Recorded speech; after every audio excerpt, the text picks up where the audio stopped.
May alamat si Bicol tungkol sa isang napakagandang babaeng napatay, si Daragang Magayong.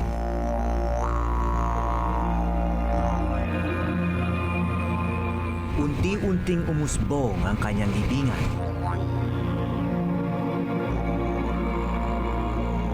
Ngayon halos kahit saan ka magpunta sa probinsya ng Albay, matatanaw mo ito. Tila nagbabantay.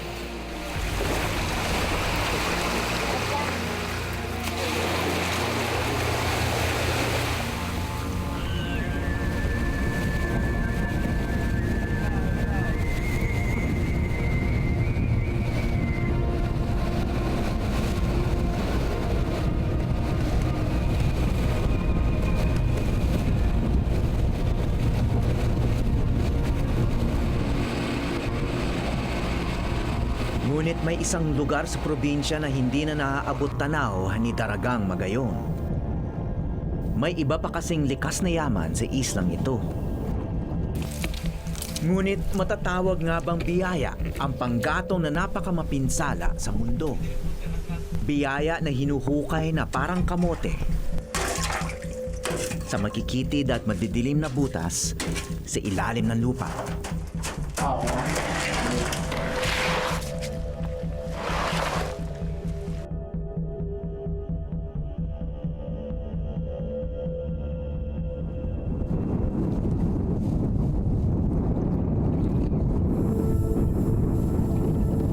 Binubuo ng 3 isla ang bayan ng Rapu-Rapu sa Albay.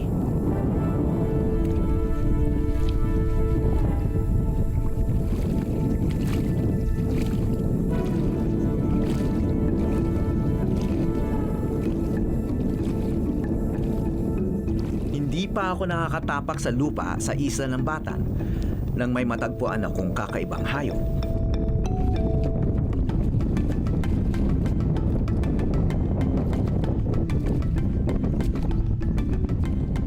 Anong klaseng isda ito? Yan. Di man ang tao.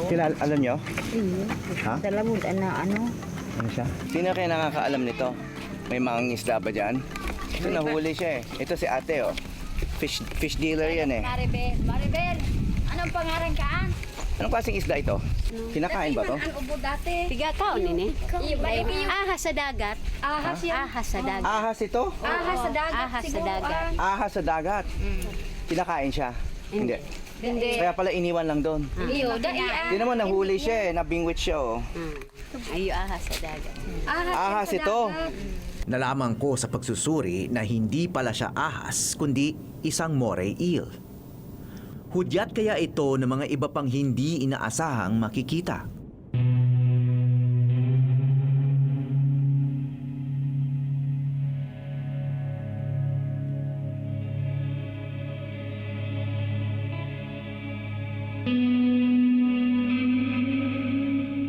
Tulad din ng ibang maliliit na isla dati, ang Batan. Pangingisda ang pangunahing kabuhayan.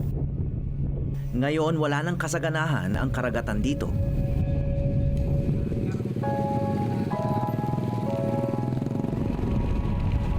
Bukod tangi sa Batan ang ipinalit na hanap buhay sa pangingisda.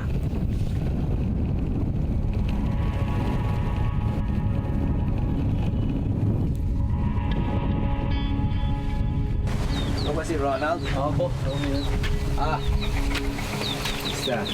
Si Howie. Okay. Severino. Galing sa pamilya ng mga mangingisda, si Ronald Borrejon, 20 taong gulang. Ito ang... Napilitan din silang itigil ito dahil sa kaunti na nga ang huli. So mahirap pa ang buhay dito. Mahirap po sir. Bakit? Yan nga, wala kang... Kapag maulan, hindi ka makapagtrabaho sa mina. Anong ginagawa ng mga tao rin? Walang magawa. Sinamahan ako ni Ronald sa kanyang trabaho.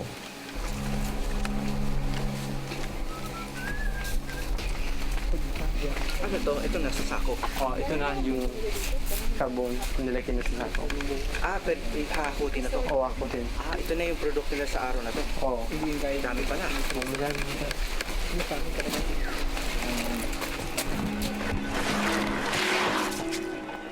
Carbon ang alam nila sa tinatawag ng iba na coal. Halos kalahati na ng kuryente sa bansa ay galing sa coal. Coal ang pangunahing likas yaman ng isla ng Batan. Nakapagtataka lang na sa kabila ng yamang ito, halos wala silang kuryente sa isla. Iisa lang ang maaring minahin sa isla ng Batan, coal o carbon sa mga residente.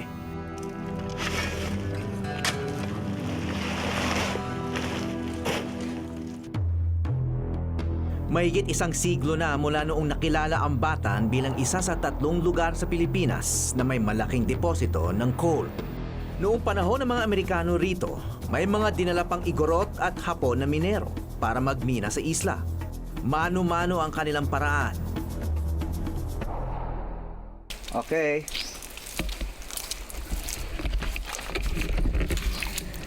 Katoy ka? Ano? Halos walang pinagbago ang pagmimina noon sa paraan ng pamilya ni Ronald. Dito ka po umako, sir. Yan. Oo. Pwede rin po, sir, atras. Ganito. Ganito sa akin. Hindi niya. Yan, ganyan. Para makabili yung... Okay. Yan, ganyan. Dandan lang. Okay. Sige, tuloy lang. Okay, kaya ko na to. Kaya mo na? Sige.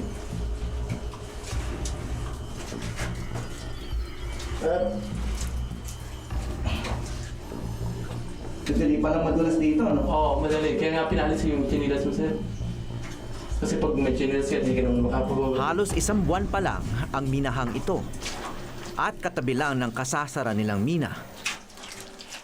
Ang pinsan niyang si Junji ang nagpahukay nito noong magkaroon siya ng kaunting kapital. Ito na po yun. Diyan na. Oo, ito na.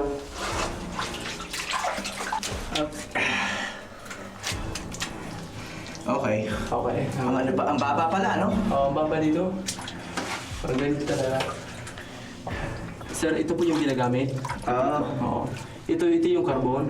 Okay. Yan yung kinukuha. Oo. Actually, mabigat nga. Oh, wow. Tapos yung carbon parang tumatalamsik sa mukha. Oo. Dadaan lang, sir. Bakit matamaan ka? Sa ano, kailangan kayo siguro may maskara rito, no? Kasi tinatamaan yung mukha eh. Sir. Di ba? Eh, ang talas pa nito. Oo, baka nga matamaan yung panty, sir. Yung pumasok sa ilong ko.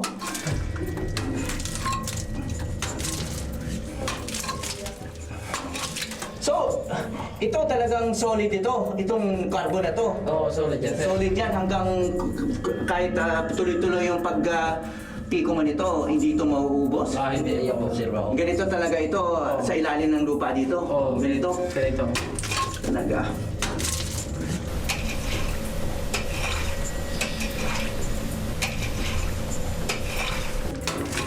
So, ano to? Tuloy-tuloy lang. Ganon, palaki ng itong butas nyo. Hindi.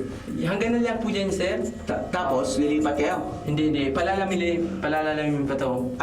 Pinapalalim nyo. Pinapalalim to. Tapos, Kapag malalim na, doon nagagawa ng ibang hukay. Binansagang kamote coal mining ang paraan ng pagmimina nila dito dahil parehong kailangang bungkalin ng lupa para makuha ang biyaya. Higit na mapanganib lang ito.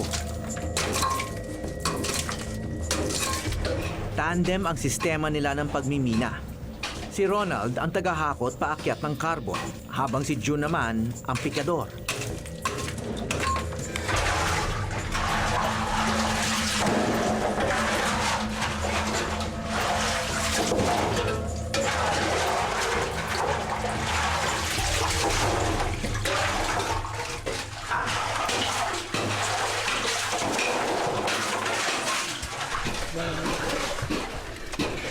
tinanggal ko na yung helmet. Sa sobrang kitid ng tunnel, tumatama yung ulo ko dun sa baba. Bakit, sir? Sinubukan ko rin magpiko. Ang hirap ng trabaho nyo. At saka yung ano to, natatalimsikan yung mukha ko ng yung carbon. Pag ganun mo, ito, parang sumasabog pala.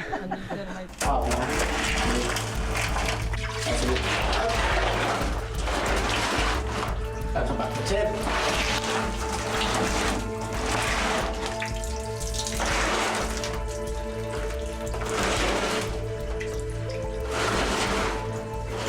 50 hanggang 70 kahon sa isang araw ang kayang punuin nilang magpartner. Dahil mababaw pa ang hukay at hindi premyado ang klase ng carbon, nasa 10 piso ang halaga ng kada kahon.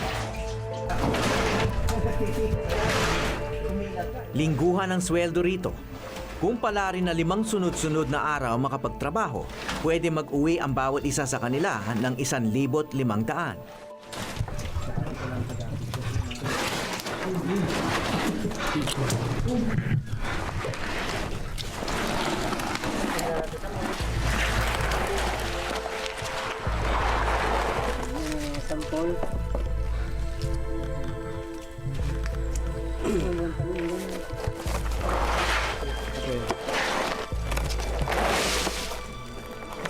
Coal ay isang uri ng bato at ang pinakamalaki ng pinagkukunan ng enerhiya para sa kuryente sa buong mundo.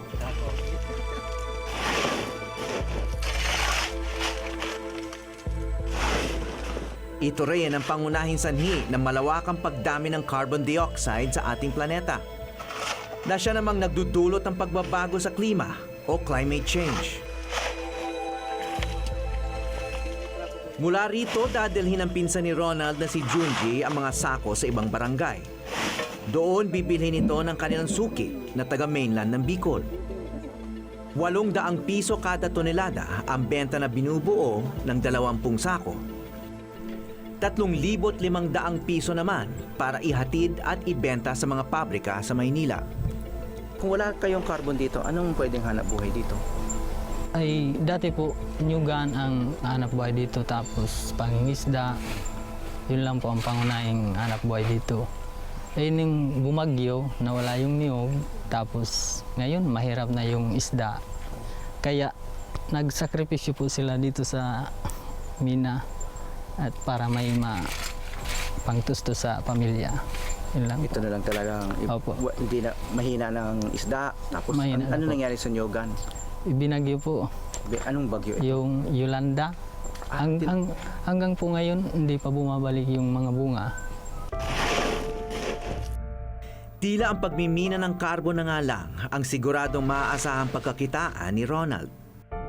Sa ngayon, may pangarap at plano na siya upang makakalas sa ganitong pamumuhay.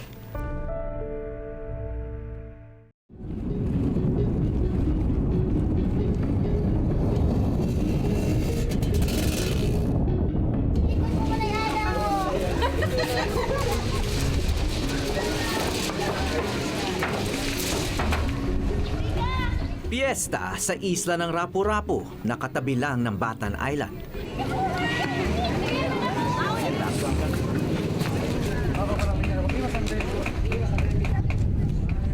Isa sa mga paligsahan ay pagandahan ng tindahan. Ito yung winner. Wow! Kayong winner eh. Sir. Pero hindi ako judge ha. Okay po. Thank you po.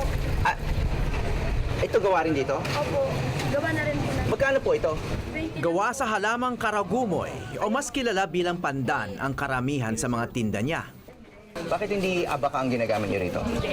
Mas maganda yung karagumoy? So gumagawa talaga kayong banig dito? po. Sa baka naman po kasi ang ginagamit namin yung Tsinelas? Tsinelas nila. Ang mga produkto rito ay gawa ng mga kababaihan sa Batan. Hindi sila maaari magtrabaho sa mina, kaya nagsusumikap sila na maghanap ng sariling mapagkakakitaan.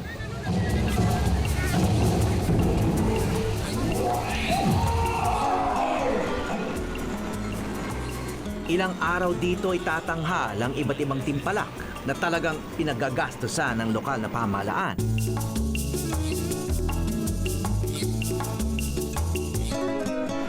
Samantala, ilang kanto mula sa kasiyahan. Isang gusali ang tila nakalimutan na.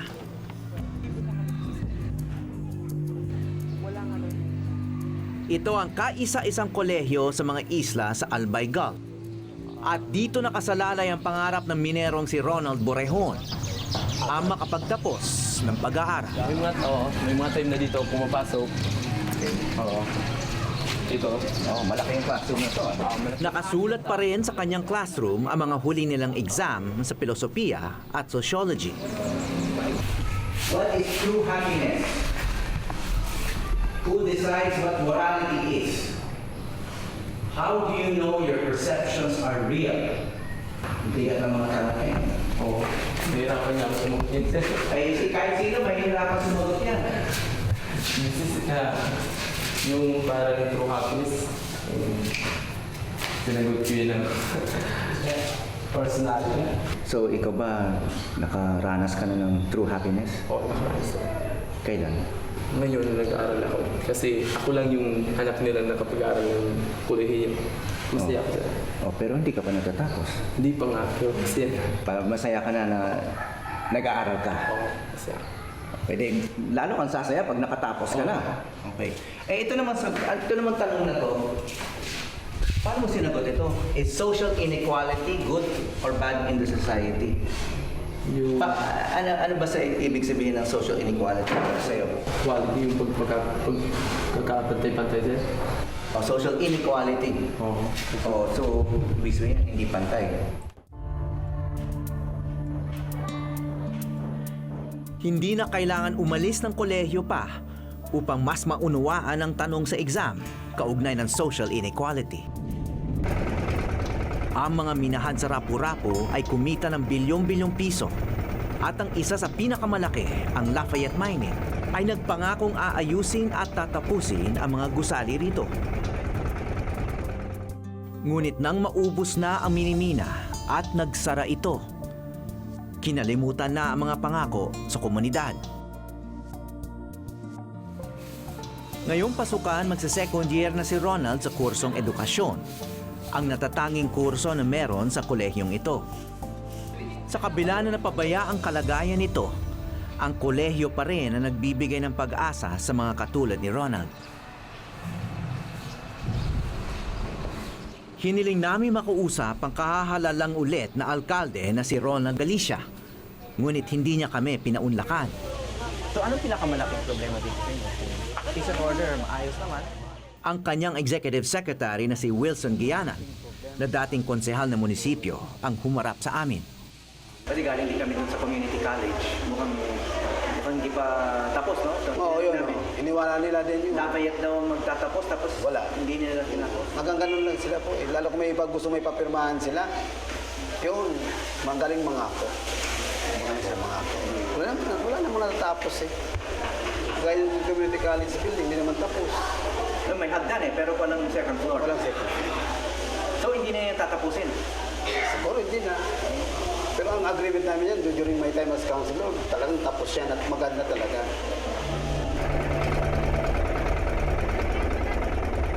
Binabaklas na ang natitirang istruktura ng Lafayette Mining.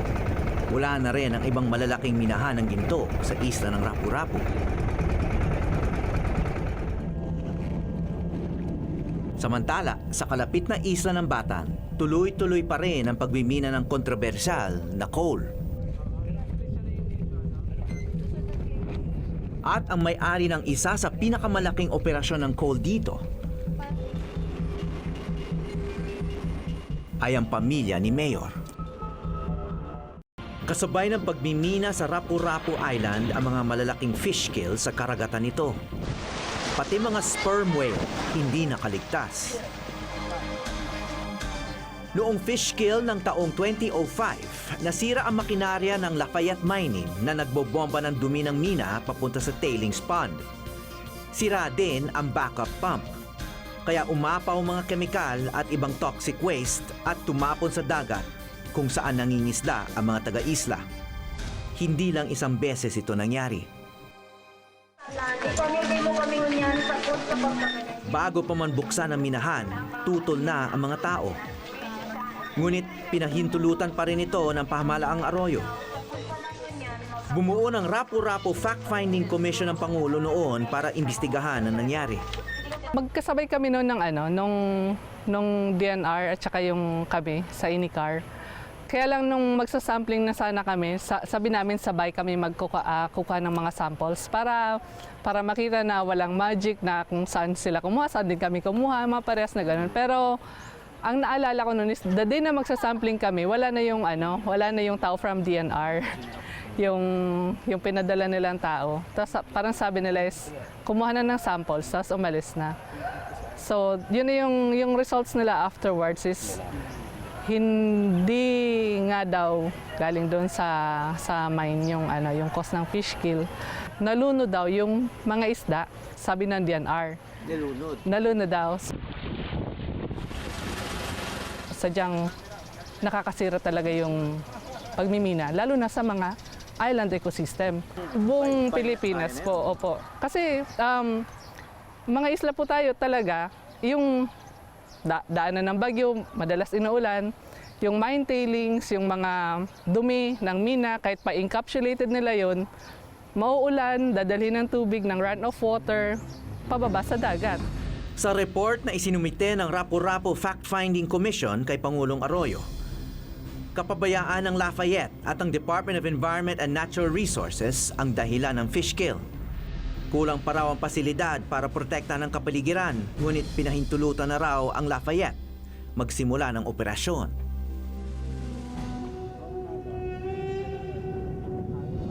Nalaso ng karagatan na pumapalibot sa 3 isla ng Rapu-Rapu, kasama na ang isla ng Batan kung saan marami nang tumigil sa pangingisda at pumasok na sa mga mina ng carbon. Ang mga taga-barangay Bugtong may solusyon daw at wala pa sa kanila nagmimina. Pero lahat ito ginagawa na sa bangka. Ayon kay Rogelio Bananya, isang leader dito, tinatawag nila itong buya. Ihinuhulog nila ito sa ilalim ng dagat gamit ng lubid at bato. Ginagawang tahanan ng mga isda ang mga dahon at doon sila nangingitlog. Matibay ito. Inaabot ito ng 2 taon, 3 taon pag hindi dinaanan ng bagyo.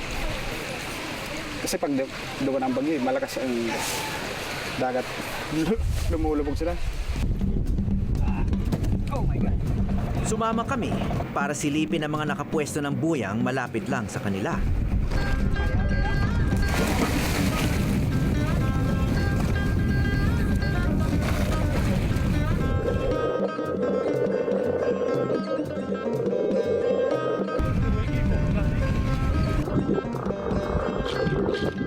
Sa malinaw na tubig, wala kaming nakitang isda.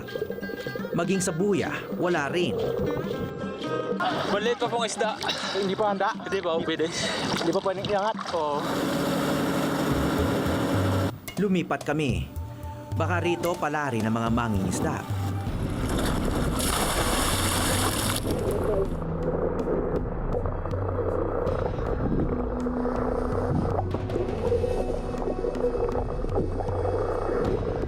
Bokya na naman sa tahanan ng isda. Wala na naman isda. So, nilipat pa uli. May mga ibang buya pa. Baka sakaling meron doon. Okay.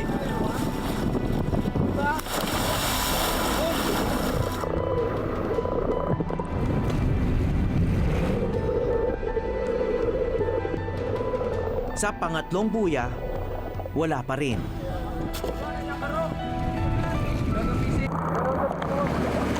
Matumal pa talaga ngayong tag-init. Sa mga susunod na buwan, mas tiyak daw ang huli.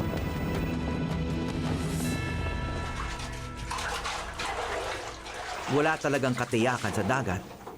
Ngunit ang mina laging may laman. Araw-araw tiyak ang kita rito. Kaya mauunawaan mo rin kung bakit dito ang bagsak ng mga nahihirapang mangisda. Kung tutuusin, mapalad pa ang isla na may maasahan sila sa mina. Ang islang ito matagal nang kilala dahil sa carbon. Ano? Baka nga po. Mayaman siya sa carbon. Oo, baka mayaman sa pag-aaral. So dapat yumaman din ang mga tao rito. Yung gano'n. Hindi nga yumaman. Hindi talaga magyayaman dahil kung wala ka naman na pira na pang, di ba, pag... Kailangan ng budget para kailangan ng budget. Yung may mga pira, yun na nakakapagpamina dito. Yung wala na po. Yung kamote mine na pinapasukan ni Ronald, maliit lang na operasyon. Ngunit meron ding malalaki, tulad nitong nadaanan namin. Ayon sa mga residente, ang pamilya ni Mayor Ronald Galicia ang isa sa pinakamalaking operator ng coal mining dito. Kaya sa kanila raw ang mga pinakamalalaking bahay. Nakapangalan sa kapatid ng alkalde na si Dick Galicia ang permit sa pagmina ng coal mula sa Department of Energy. Noong panahon ng fish kill sa Rapu-Rapu, siya naman ang nakaupong mayor. Ang biyahe namin sa Albay ay nagpatunay muli ng sari-saring likas na yaman ng Pilipinas at ang kasaganahan nito maging sa ilalim ng lupa. Ngunit natuklasan uli namin na bagkus may yumayaman dahil dito, mahirap pa rin ang karamihan. At madalas dahil nasisira ang kapaligiran, lalo pang humihirap ang mga taga-isla. Kung ako tatanungin as a rule, yes. I-phase out yung mining ng coal. Because karamihan niyan ginagamit as fuel, hindi as filter, tulad ng sabatan. Marami naman tayong alternative energy sources like wind, water, tsaka geothermal. Kaysa dyan sa carbon na proven malaki ang damage sa atmosphere. Noong patapos na ang shoot namin, hinatid namin si Ronald kung saan siya bababa pauwi sa kanila. Nagkataon imbakan nito ng carbon. Maaring nandito na rin ang pinaghirapan niyang buhatin mula sa mina. Yan lang din ang alam niyang gawin. Kahit pangingisda, wala siyang karanasan. Kaya nangangarap siyang makatapos para lumawak naman ang kanyang mundo at hindi na siya kailangang bumalik pa sa ilalim ng lupa.